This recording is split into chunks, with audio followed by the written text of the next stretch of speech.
Բարև իմ անուշիկ փոքրիկներ, այսօր ես ձեզ համար պատրաստել եմ ճամփորդները հեքիաթը։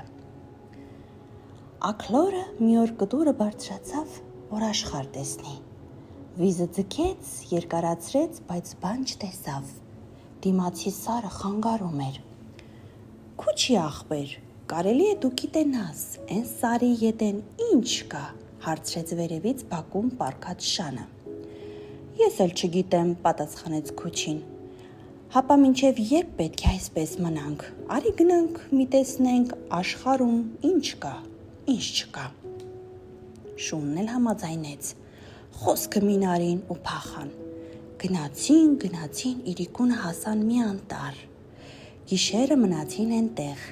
Շունը պառկեց մի թփի տակ, իսկ աքլորը բարձրացավ մոտիկ ծառին, քնեցին։ Լուսադեմին աքլորը կանչեց. Ձուղրուղու։ Մի աղվես լսեց աքլորի ձայնը. Վահ, սա որտեղից դուրս եկավ, այ լավ նախաճաշիկ, մտածեց աղվեսը ու վազեց։ Բարի լույս, սանահեր աքլոր, ինչ ես շինում ես կողմերը։ Գնում ենք աշխարհ տեսնելու, պատասխանեց աքլորը։ Օ, ինչ լավ բան եք մտածել, խոսեց աղվեսը։ Քանի ժամանակ է ես էլ կարգին ընկերի եմ ման գալի։ Ինչ լավ էր, պատահեցինք։ Դե ցած արի, որ չուշանանք։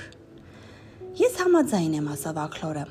Տես թե ընկերս էլ համաձայն է, ցած գամ, գնանք։ Որտեղ է ընկերդ։ Էն թփի տակին։